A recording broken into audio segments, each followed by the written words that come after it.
agradecendo, né, o Espírito da Verdade, aos benfeitores espirituais por estarmos aqui, que eles possam nos dar toda a sustentação necessária, a alegria e a paz, envolvendo cada um de nós nessa paz, para que possamos, todos nós, refletir sobre esse tema desta noite. Que assim seja. Bom, esse tema que eu trouxe é para todo mundo falar, todo mundo discutir, não é para ficar todo mundo quietinho, né? Então, a gente vai falar de uma coisa que envolve todo mundo, né? Uma força, uma dor, né? Essa dor, ela tanto pode ser física como moral. A gente sente, né? E é isso que eu vou trazer aqui para a gente, né? Trouxe alguns filósofos, alguma passagem do Evangelho, do Livro dos Espíritos, né? Para a gente entender melhor, né? Essa dor, esse medo, tá bom? Então, vamos lá, né? Vamos tentar entender. Então, as várias faces do medo, né? Então, nós vamos ter a tanatofobia, né? E o que é tanatofobia, né? A tanatofobia é o medo da morte, né? Então, todos nós temos medo da morte. Ou se ela vai aparecer de um jeito ou de outro, mas todos nós temos o medo da morte. Depois nós temos a nosofobia. E o que é a nosofobia, né? É o medo de doenças, né? Então, todo mundo tem. E agora, muito mais, né? Porque agora vem um resultado no exame, eu corro no Google e vou ver que resultado é esse, né? Aí eu já tenho todas as doenças do mundo e um pouco mais, né? Porque aí eu vou pegando aquilo que não é verdade, mas eu vou juntando isso. A gerontofobia, né? Que é o quê? É o medo de ficar velho, né? A cremotofobia, e o que é isso, né? Que nome mais estranho, né? É medo da pobreza. Então, isso é gritante, né? A ladoxafobia, nossa, quase que não sai, né? É o medo, a ludoxafobia. A ludoxafobia é o medo da crítica, e a antropofobia, que é o medo de ser rejeitado, né? Então, nós podemos juntar, né, alguns desses, né, porque tanto a morte, né, como a doença, eles acabam se misturando, né? A velhice também, né? Agora, o medo de ficar pobre, o medo da crítica e a rejeição também, eles podem estar juntos também, né? Então, são alguns medos, né, que fazem parte já do nosso dia a dia, e muitas vezes a gente nem se deu conta, né, disso tudo.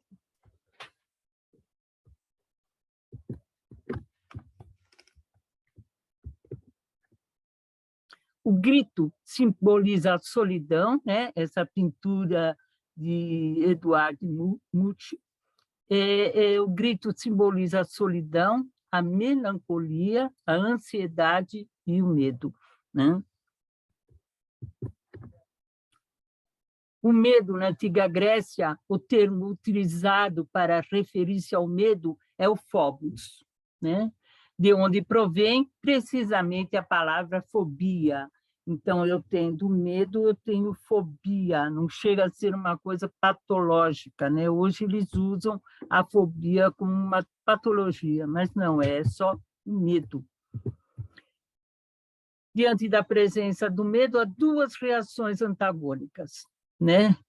A atitude corajosa, né? De eu enfrentar esse medo, de conseguir superá-lo, e o comportamento covarde, de não combatê-lo. Essa dualidade está presente em toda a trajetória da história humana. Isso daí nós vamos tendo, desde sempre nós tivemos isso. E aqui eu trouxe o mestre Yoda, né? Onde ele fala: o medo é o caminho para o lado negro. O medo leva à raiva, a raiva leva ao ódio, e o ódio leva ao sofrimento. Treine a si mesmo a deixar partir tudo o que teme perder. Então, tudo aquilo que eu penso em perder, eu já tenho que ir me acostumando com isso, né? É difícil, é. Sêneca falava o seguinte, que eu tenho que ver essas coisas, né, como uma panela que vai se quebrar ou como uma taça de cristal, né, que um dia vai embora, né? Pode ser um filho, pode ser um amigo, né? Pode ser os meus bens, né? E o que ele diz é o seguinte: vamos ser fortes, né? Esteja com a força, né? Ele falava isso para o Luke. Quem assistiu sabe, né? Então, o medo ao longo da história, né? Em toda a história da filosofia, o medo sempre foi inimigo da humanidade. Todas as grandes escolas filosóficas tentaram fazer com que os homens vencessem seus medos, ou por civismo ou pela religião. E nós sabemos, né, que desde a Grécia Antiga, né, o homem ele tinha que ser corajoso e enfrentar o medo. Porque se ele morresse, né, salvando a sua pátria, né, ele ia se imortalizar como herói, né?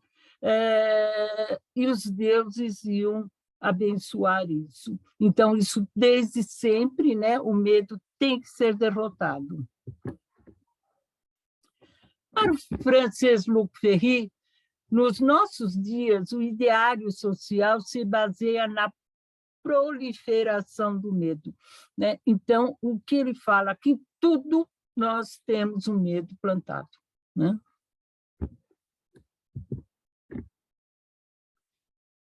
O medo na saúde, Bauman, na sua literatura inquietante, nos leva a avaliar a estrutura da nossa sociedade, que se desenvolveu para fortalecer e diluir as sensações de insegurança e ansiedade.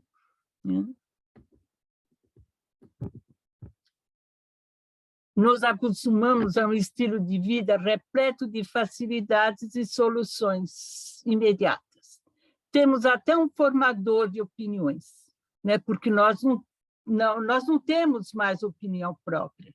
Nós temos agora os formadores de opinião, que vão nos dizer o que nós devemos e o que nós não devemos fazer, né? E isso nos atrela, né? Mais e mais, né? Onde eu nem isso eu consigo fazer. Né? Você abre a internet, o Face, o Instagram, né? Os 3 alimentos que não devemos comer, né? Então, eles ditam as ordens. Nós sabemos, né, que existem alimentos, né, que nos faz mal ou não, né? Mas tem uns absurdos que você começa a fazer isso, né? Os livros que devem ser lidos, né? Então eles nos ditam os livros, né? Nós não temos mais essa vontade,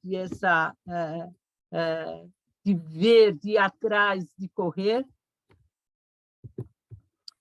E os bairros mais seguros também, né? Então é tudo com cercas elétricas, né? Com guardas de segurança, as melhores partes assim, de informática que está protegendo o bairro.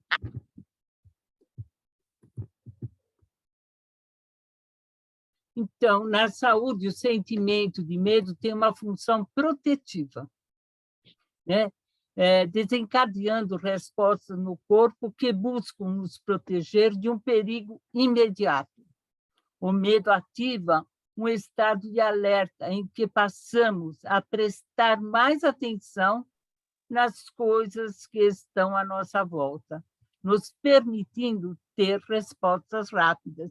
Então, ter medo, né, também é saudável, né? Porque se eu pensar nisso, nós vamos começar a perceber, né, que o medo ele pode me barrar de algum perigo. Quando temos medo, né, na revista brasileira de Neurologia e Psicologia, quando temos medo, liberamos adrenalina, e essa adrenalina vai causar alterações que nos preparam para enfrentar o perigo, né? Então, eu fico mais atento, né? E ele me prepara para a reação. Com exceção, o medo patológico, né? Aí é diferente, né? Nós não estamos falando desse medo, nós estamos falando do medo comum.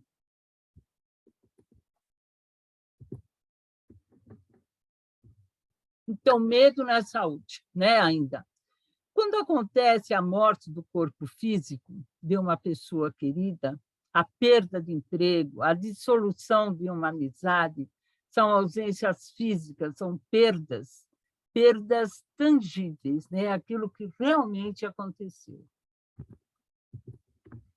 Então, para Jung, né, o luto consiste na elaboração consciente da perda, a absorção da experiência e a reestruturação de sua vida. Então, eu tenho que começar tudo de novo, eu tenho que reestruturar a minha vida por esse motivo. Absorção, experiência e restauração de uma vida. Processo que leva o enlutado a se adaptar à nova realidade a ser vivida. Diz o luto patológico quando a pessoa não se torna capaz de concluir esse processo. Então, vai ter primeiro a fase da barganha, né? Que eu fico fazendo barganha com Deus, com os santos, com espíritos, né? Para que aquela pessoa querida, amada, não se vá. Depois a revolta, né? Depois eu me revolto porque eu não fui atendida, e depois sim a aceitação.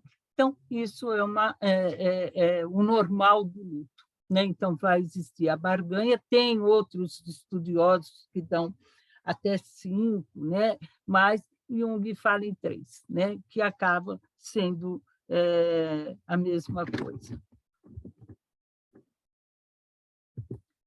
Na Revista Espírita, de outubro de 1858, está dessa forma escrito. Tá? O doutor F.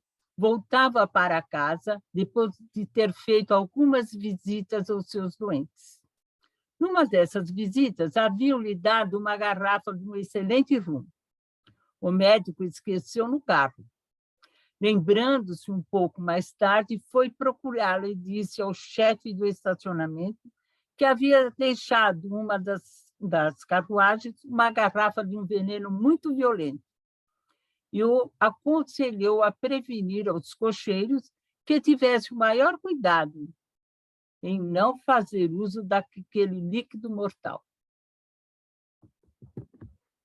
Quando o doutor F. acabava de chegar de volta ao seu apartamento, vieram chamá-lo às pressas, pois 3 cocheiros do estacionamento sofriam dores horríveis nas entranhas, né? Então, para a gente ver o que o medo é capaz de fazer, né? O medo mexe com toda a nossa parte, né? Do nosso organismo. Tanto a taquicardia, como sudorese, né? Dor de estômago, né? E várias coisas o medo pode causar. E foi isso que aconteceu.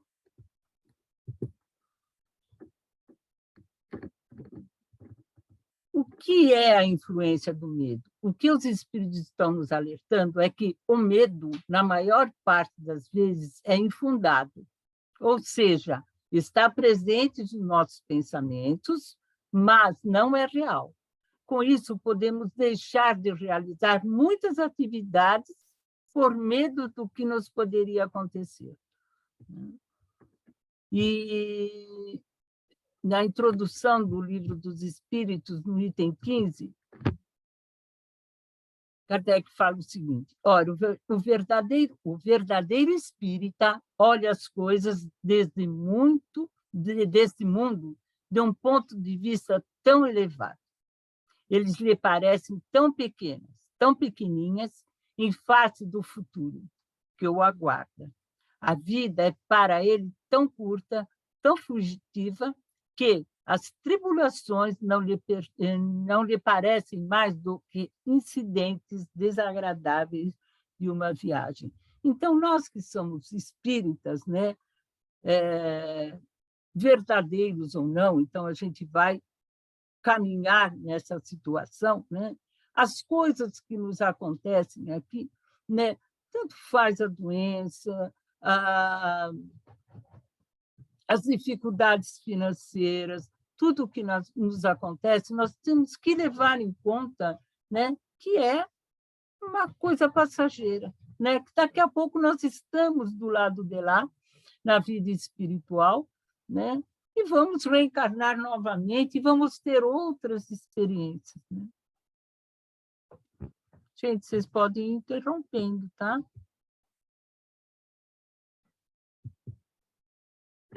Porém, também sabemos que o medo é um sentimento que visa proteger o organismo de um perigo ou de uma ameaça.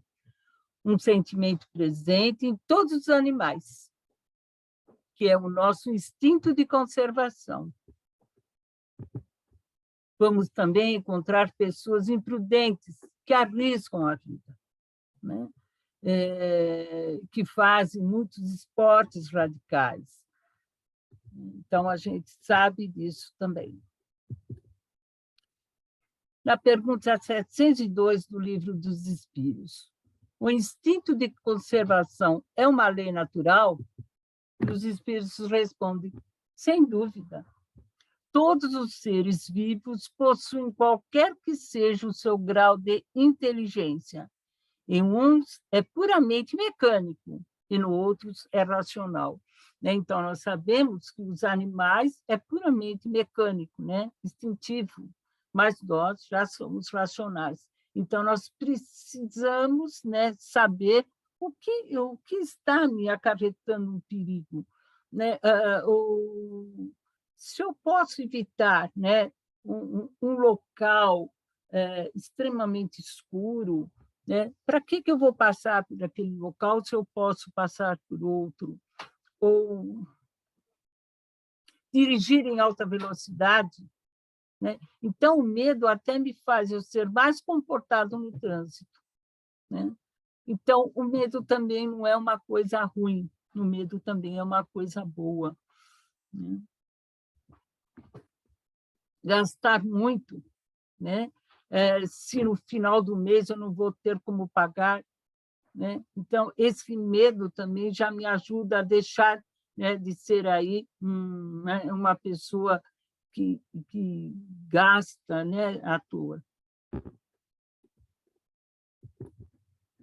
Kant, né, no dicionário das palavras de Kant, ele fala o seguinte: para Kant, o medo é definido como a aversão emocional do perigo. E manifesta-se em vários graus, que vão desde a angústia ao pavor, passando pela ansiedade e o horror. A ansiedade, por exemplo, é definida como o medo de um objeto que ameaça um mal indeterminado. Então, por que eu tenho medo? Né? É sempre porque eu não conheço o outro lado. Isso me assusta. O desconhecido me assusta. Ao passo que a angústia é medo combinado com reflexão. Esse eu já conheço, né? Ele já tem a minha reflexão, eu já debrucei sobre ele, né? Sobre esse medo, eu já sei o que é. Eu vou ter medo de animais venenosos? Sim, porque eu já refleti, eu sei, né, o que pode acontecer, né? Animais venenosos, ou uma arma de fogo, ou qualquer outra coisa, né? Então, eu tenho medo.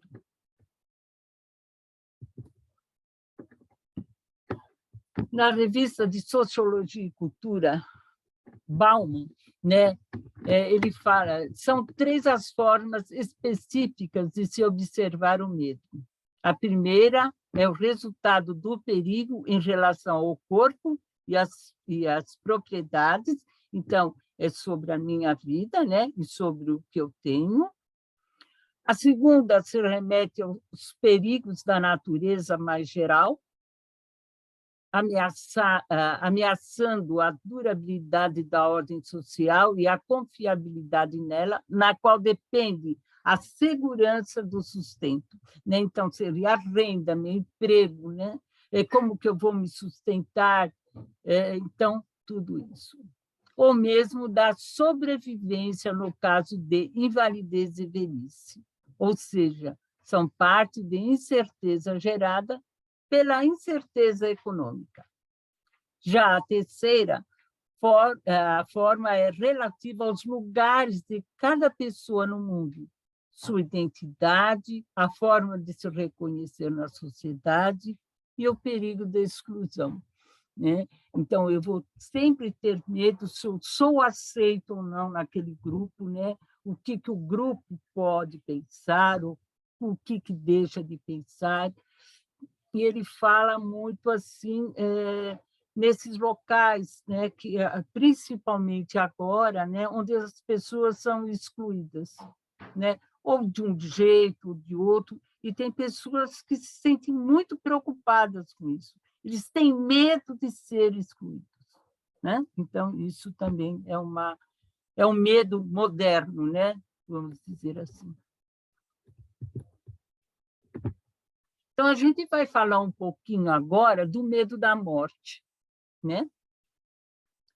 Bauman, ele fala no Medo Líquido, né? Um livro de Bauman, onde ele fala: o medo da morte origina-se de 2 fontes. Primeiro, o fato de a morte ser o desconhecido. E o segundo, as diversas histórias religiosas que descrevem o tormento do pós-morte, né? Então, o medo que nós temos do diabo, do inferno, né, que foi colocado por essas religiões no nosso dia a dia, né? Então, isso nos deixa apavorados. Para onde que eu vou, né? A morte não é só fim da vida fisiológica. Baum categoriza a morte em diferentes graus, né? Então, ele fala, a morte em primeiro grau é, de fato, a morte fisiológica, é deixar de existir, né? Seria a nossa morte mesmo. A morte em segundo grau seria a morte do outro, né? A morte de quem nos relacionávamos, e, às vezes, a pessoa tem muito mais medo de perder a pessoa querida do que morrer, né? Isso é muito sério. Enquanto a morte em terceiro grau é a quebra do relacionamento, a exclusão, a experiência secundária que se pode ter da morte. Então, também pode ser a separação, né? A perda de emprego.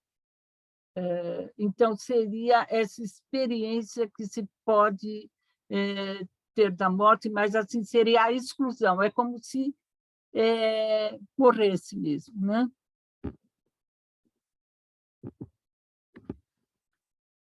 E aqui eu trouxe, né,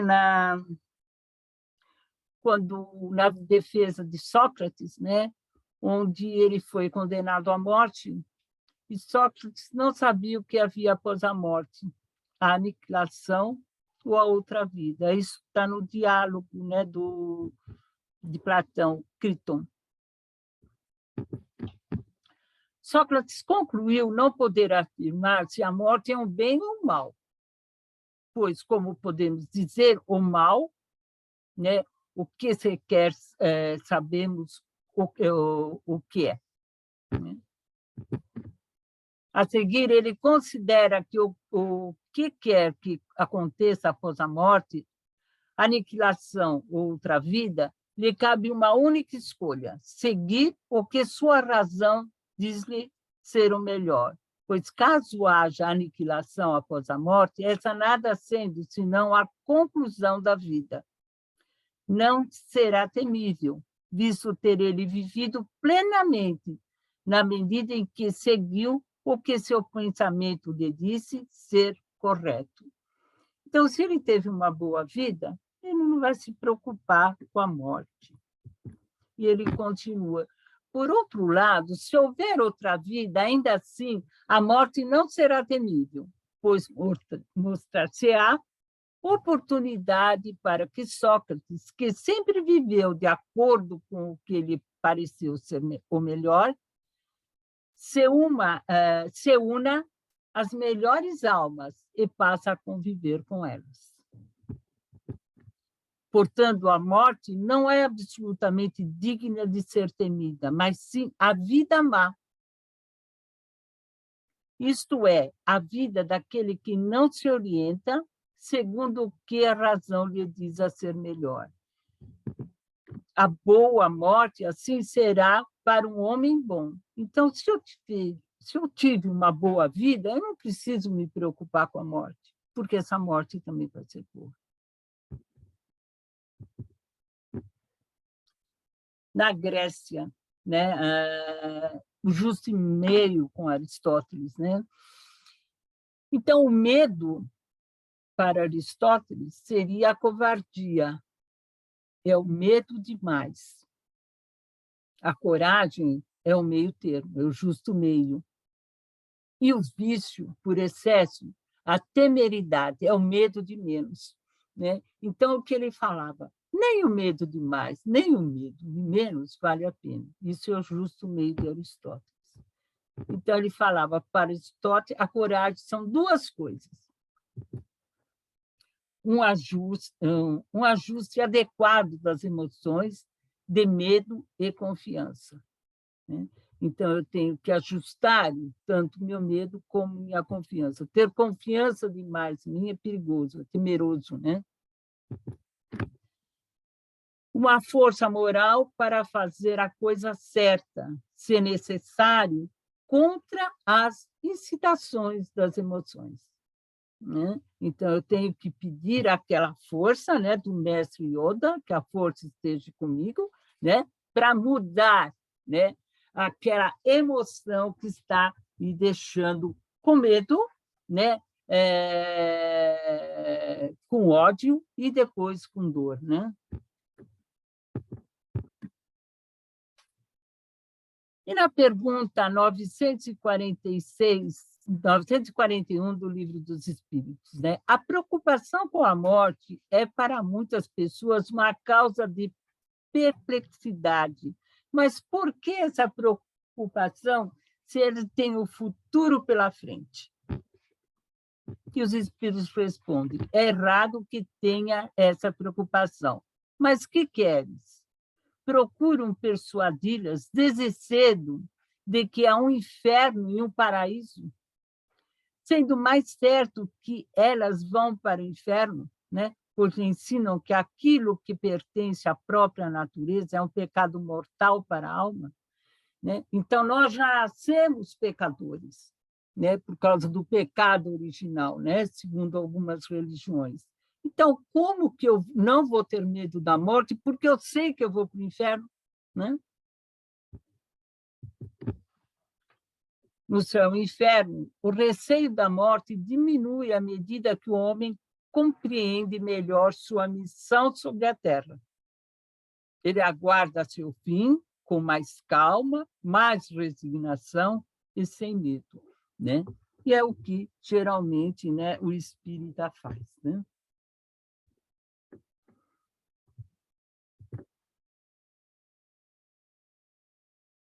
Leon Denis, né?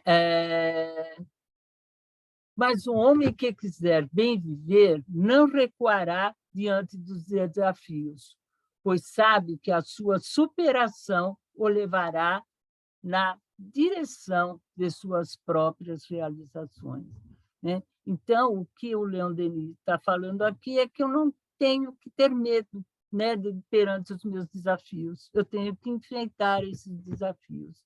Há casos também que a derradeira morte se apresenta como inevitável, mas aí não cabe se amargurar, mas sim aproveitar ao máximo as lições que nos são apresentadas.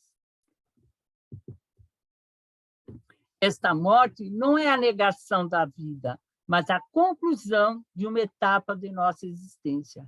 É tempo de fazer o balanço de uma existência e contemplá-la. Tempo de despedir-se.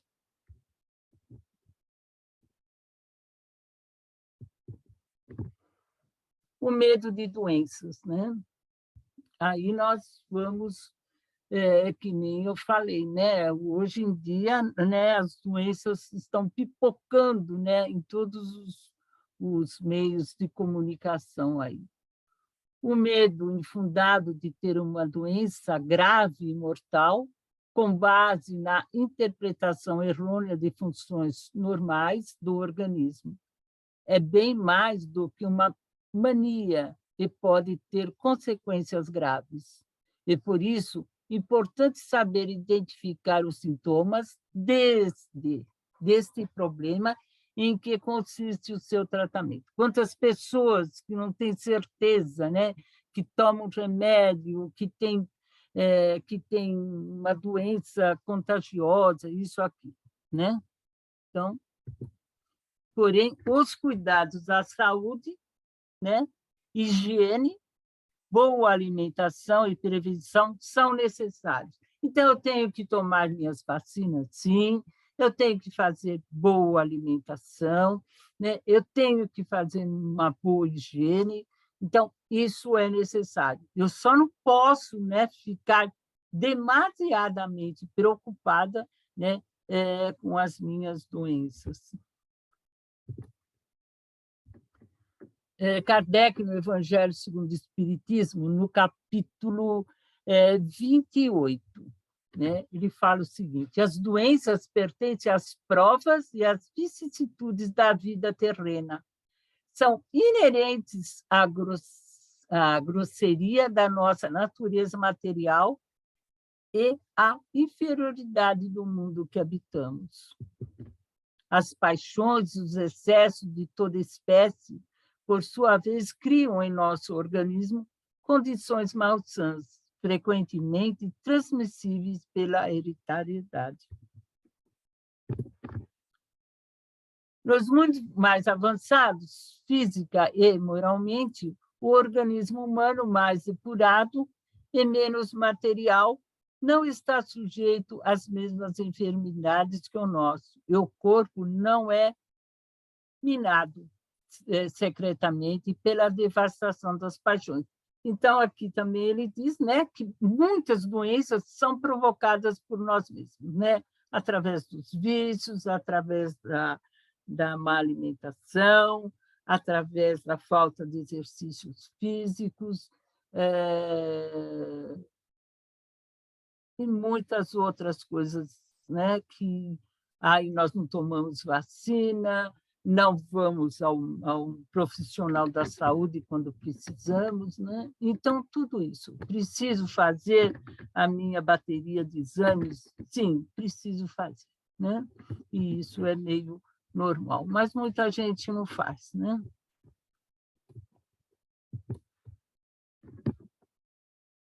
Medo da velhice, né? Essa é bem Laine, comum, né? Oi. me faz uma gentileza, desculpa. Claro, Você poderia voltar esse slide anterior, por favor? claro. Eu tentei anotar uma coisa. Eu estou sem caneta, peraí só um minutinho, por favor. Não, não tem problema, No não. A gente vai 28, discutindo. item 5. Não, é porque eu achei estranho essa colocação, Uhum. né?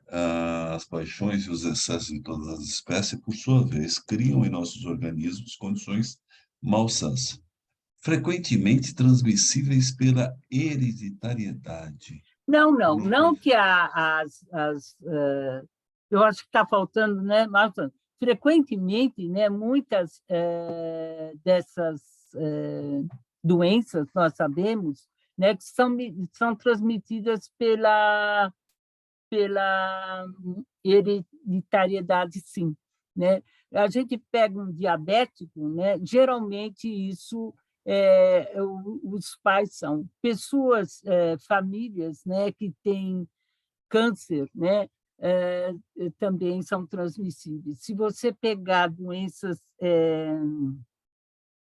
psiquiátricas, a maioria são transmissíveis, né? Então, se a gente começar a ver, tem fundamento, né?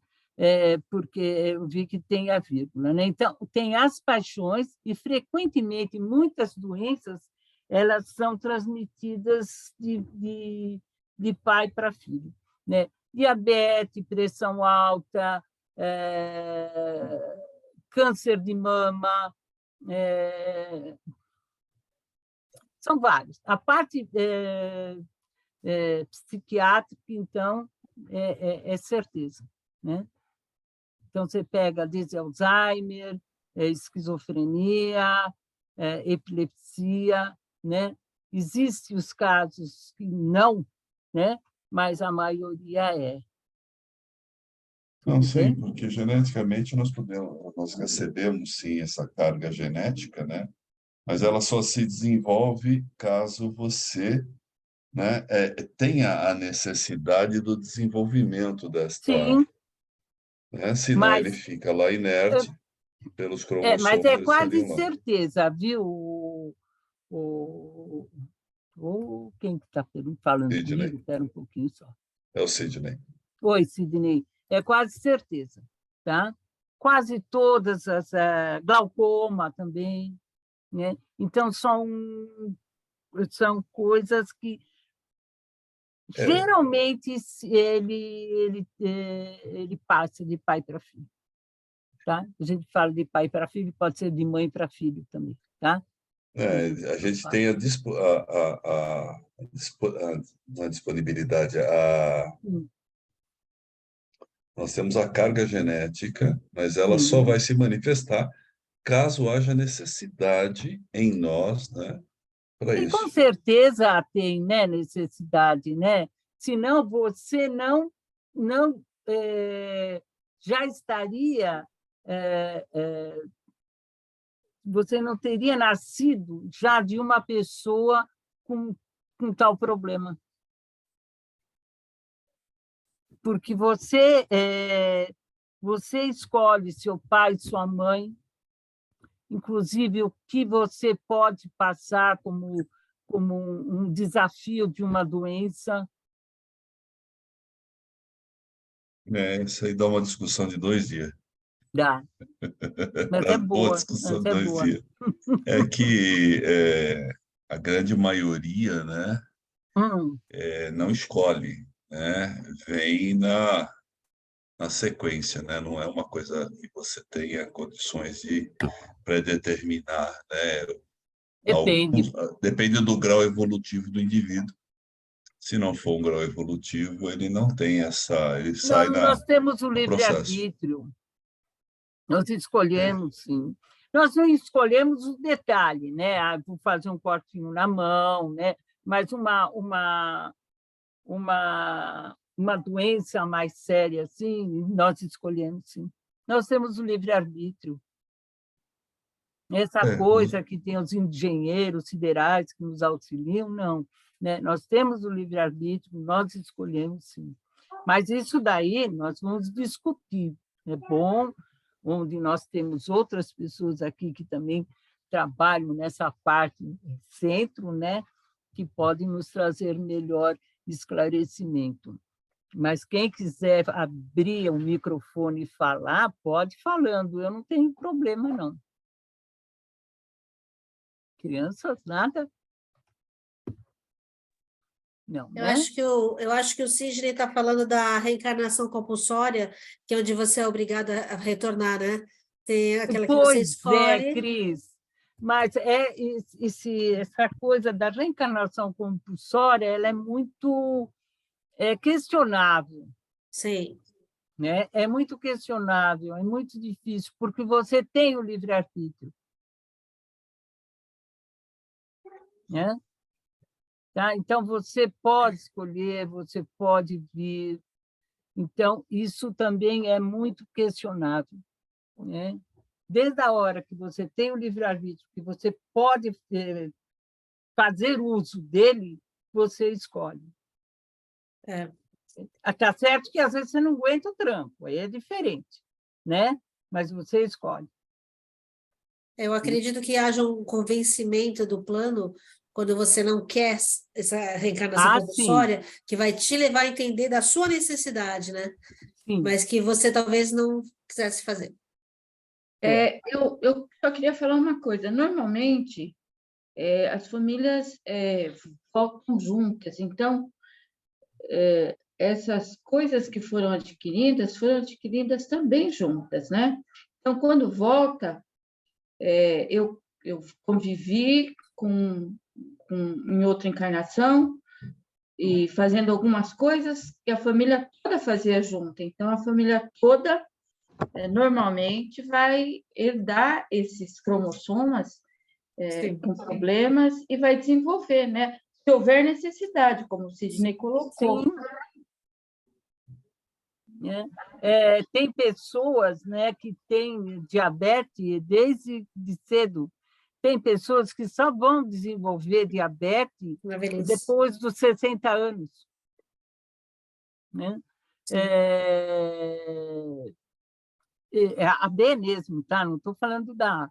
Né? Então, a pessoa só vai desenvolver diabetes já bem cuidada e bem avançada. Né? Por quê? Né? Até por algum motivo, essa pessoa não desenvolveu logo a diabetes, né? Que é um desafio tanto. Né? Tem pessoas que têm grandes sofrimentos, são amputados, né? A gente pensa, né? Fala, não é tão triste. Se não se cuidar, né? Então, a pessoa tem que se cuidar.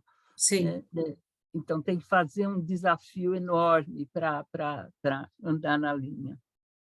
Mas eu acho... André Luiz, você tem algumas informações, se eu não me engano, em Mensageiros, né, que entra essa parte de reencarnação, em que ele diz, né, que a maioria sai no processo natural, vem num projeto de nascimento meio que compulsório, né, como a Cris colocou, não compulsório, mas automático, né?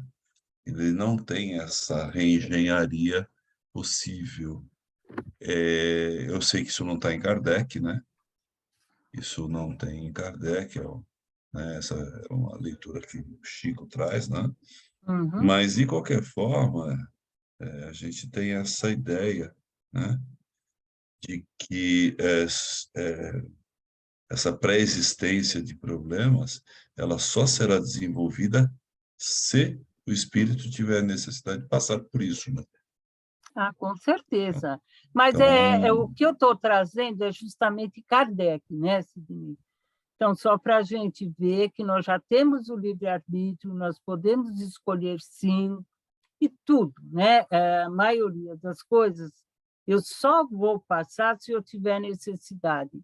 E, com certeza, eu tenho necessidade, entendeu? Então, uma coisa que, senão, eu vou me sentir assim, o patinho feio, né? Olha, Deus não gosta de mim, né? Então, não é bem isso, né? Eu tenho que passar por isso, né? Eu posso retardar esses meus desafios, o meu medo, né? Que não deixa de ser uma dor, né? Mas eu estou caminhando, né? E sou eu que decido, sim, né? Então, eu vou estar com um pai que tem diabetes, né? Com certeza, né? Tanto é que os próprios médicos falam, né? tem diabetes na família? Tá, então vai fazer exame, né? Então, é uma coisa muito normal. Então, isso aqui que eles falam, que Kardec está trazendo no Evangelho segundo o Espiritismo, é verdadeiro, sim. Né? Tá bom? Mas é bom, é isso mesmo que eu quero, né? Eu quero que a gente vá discutindo, vai trazendo as dúvidas, né? Se possível, dentro de Kardec. Mas, se não, tudo bem, vamos lá, vamos tentar verificar tudo. Né? Eu também li Os Mensageiros, aliás, eu li todos os livros do Chico, né? Todos sem exceção, né? Desde Emmanuel, né? Tudo, né? Mas eu me questiono bastante quando eu trago Kardec, exatamente eu trago Kardec justo para a gente tentar esclarecer melhor. Tá bom? Então, vamos lá. Medo da velhice. A ideia de que a velhice será acompanhada de deficiências físicas, mentais e talvez financeiras, a proximidade da morte é o que podemos encontrar do outro lado. Então, veja bem, a velhice ela nos traz muitos medos, né? São as deficiências físicas, a deficiência mental, eu vou ter problema de visão, eu vou ter problema de locomoção, eu vou ter problemas mentais, né? Vou ter uma demência, ou ainda, né? Eu vou chegar no fim da minha idade, eu não vou ter como me sustentar, né? E, fora isso, ainda a morte, né? A morte está chegando, não tem como. Né? É que nem um colega meu falou que ele acordava e ele via a cuidadora de idosos do lado dele, né? Que era uma senhora de preto. Né? Então, nada mais, nada menos, ele estava vendo a morte. Né? Tá certo que foi de um jeito brincalhão que ele trouxe isso, mas era a morte que estava do lado dele.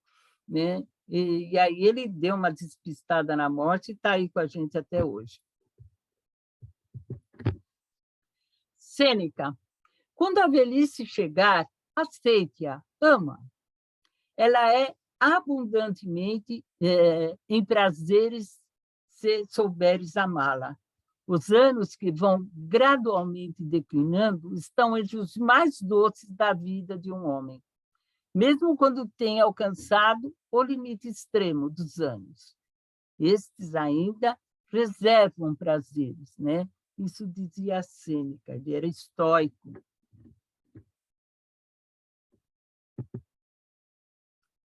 E Leon Denis, no Grande Enigma, ele nos fala o seguinte: a velhice recapitula todo o livro da vida, resume os dons das outras épocas da existência, sem as ilusões, nem paixões, nem os erros. O ancião viu o nada de tudo quanto deixa. Entreviu a certeza de tudo o que há de vir. É um vidente. Sabe, crê, vê e espera, em torno da fronte, coroada de cabeleira branca, qual a faixa hierática sacerdotal.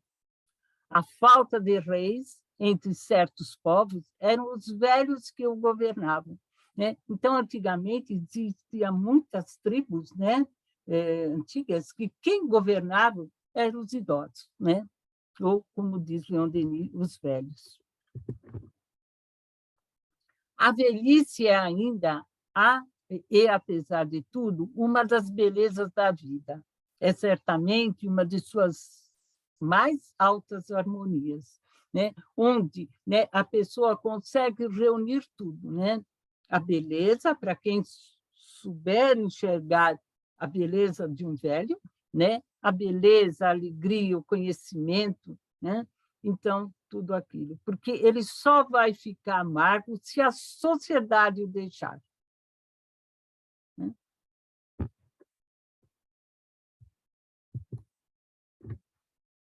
O medo da pobreza. Né? Esse medo paralisa quando enfrentamos desafios que possam acarretar perda de dinheiro ou bens. Torna-nos mais pequenos perante pessoas que aparentem ser mais bem-sucedidas financeiramente, né? Então, a dor dessas pessoas é muito grande, né? Bom, só não fala que a pessoa é avarenta, né? Mas é exatamente isso, né?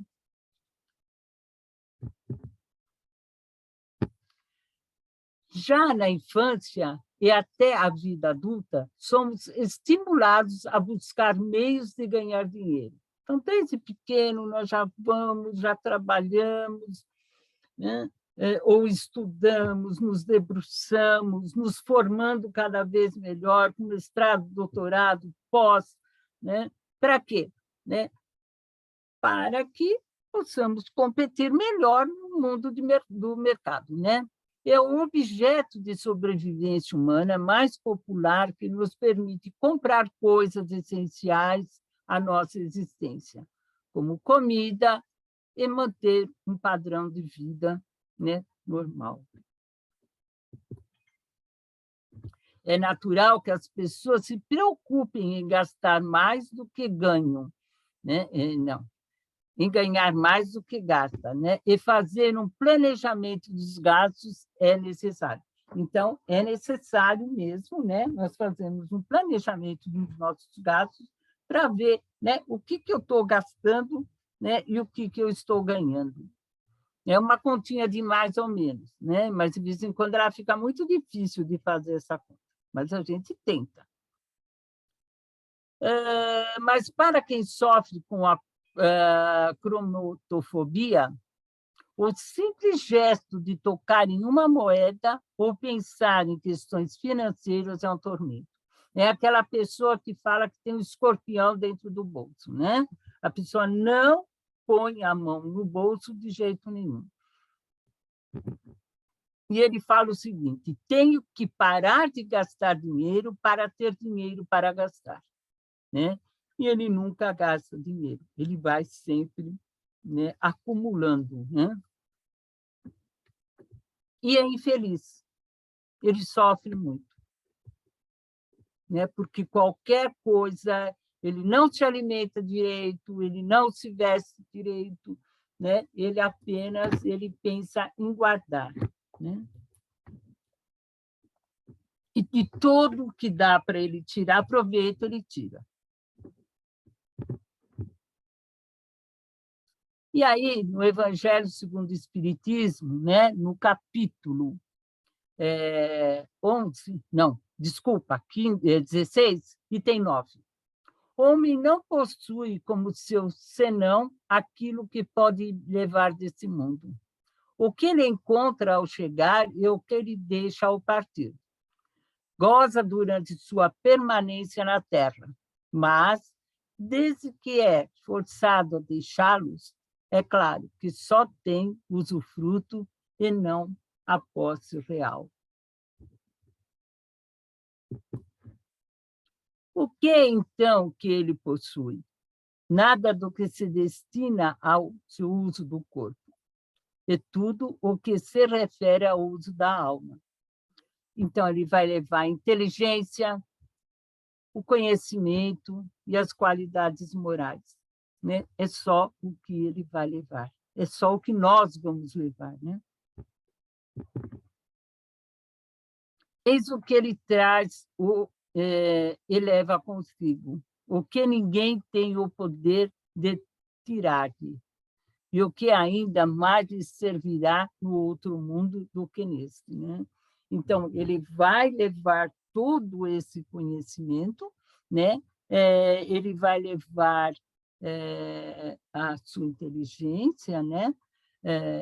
As qualidades morais, para o outro, para a erraticidade, para depois, quando ele voltar, ele vai ser um ser bem melhor, um bem muito mais atualizado. Né? E o medo da crítica? Esse é duro. Né? O medo da crítica. Quem que não tem esse medo? Né? Esse tipo de medo está presente nas avaliações escritas, né? Então, todo tipo de avaliação, né? Nas escritas, numa apresentação pública que você vai fazer, como seminários, trabalhos e provas orais e palestras, né? Então, muita gente tem muito medo, né, de se expor, né? E isso é orgulho, né? Sim, né? Eu tenho vergonha de ser criticado, eu tenho medo de ser criticado.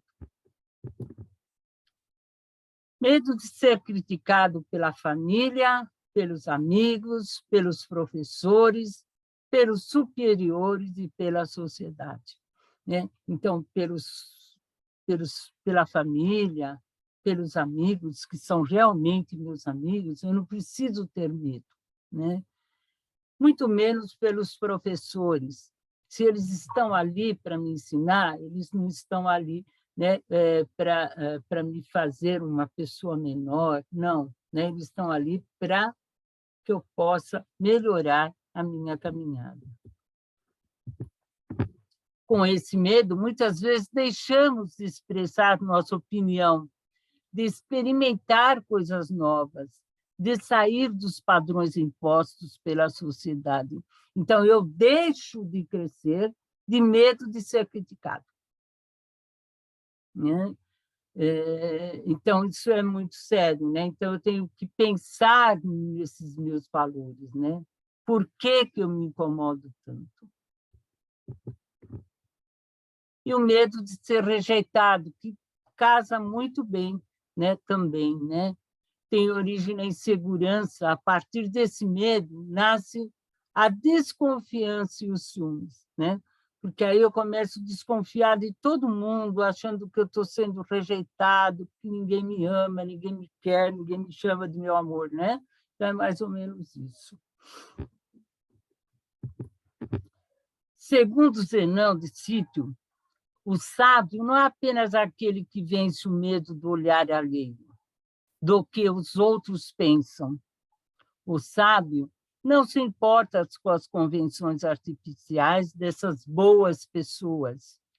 Ele desvia o olhar para concentrar-se na natureza, no cosmos e no cosmos. Vive em harmonia com a ordem natural, com ele próprio e com o mundo, né? Diz que Zenão, ele tinha uma escola e ele mandava os seus alunos, seus discípulos, pegar um peixe morto no mercado e passear, amarrar uma cordinha com ele, né, e passear no mercado com o peixe morto, né? Só para ele aprender a suportar a zombaria das pessoas, né? Porque disso nada adianta, né? Basta você saber quem você é, né? E isso que é difícil, né? Porque na hora que eu tenho medo de ser rejeitado, na hora que eu tenho medo, né, de ser criticado, né? Exatamente porque eu não me conheço, né?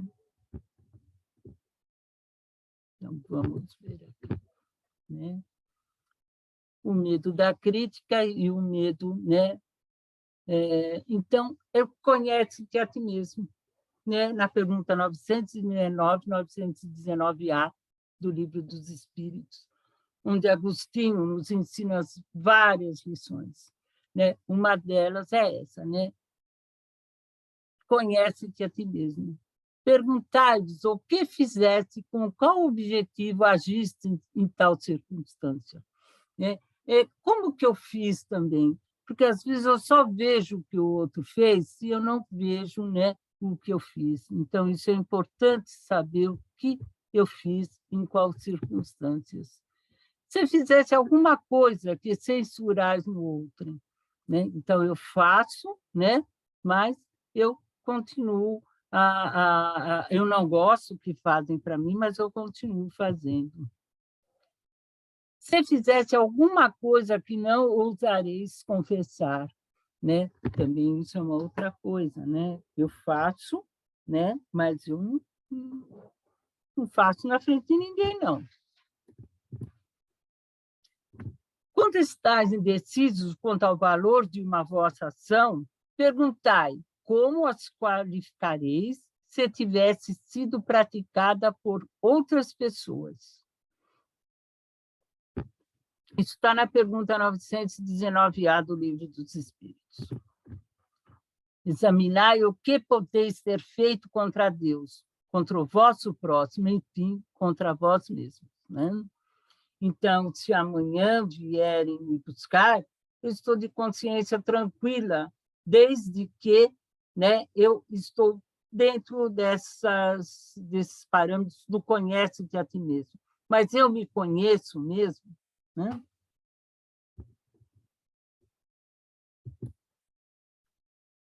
Depois eu tenho Spinoza, que ele fala o seguinte: o conselho de Spinoza consiste em encontrar e compreender a origem do medo. Então, lidar com ele. Em outras palavras, você não precisa esperar ou pensar ou apenas sonhar, mas sim agir para evitar o perigo. Né? Então, mais do que ninguém, Spinoza também soube muito bem enfrentar os seus medos. Né? Ele não tinha medo de críticas, né? Ele não tinha medo da igreja, ele não tinha medo de nada. Ele levou até o fim o pensamento que ele tinha.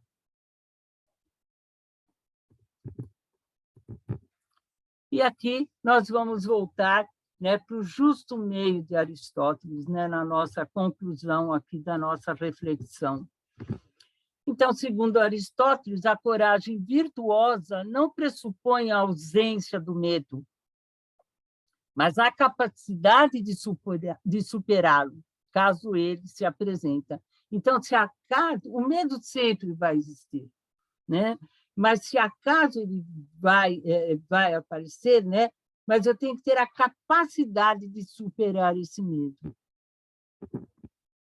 A coragem, virtude, é uma força da alma, e não força física ou força paixão. É a coragem da brandura e da docilidade. Essa coragem que Jesus tinha, né? Em tudo o que ele passou. Não só Jesus, como muitos, né? Sócrates e outros mais aí. Né? Então, eles tiveram coragem. É preciso coragem para reconhecer a própria imperfeição e efetuar as mudanças internas, difíceis, mas necessárias. E agora, uma última coisa, né, para a gente terminar mesmo. E se o medo aparecer, tudo bem. Vamos caminhar juntos para nos conhecer melhor.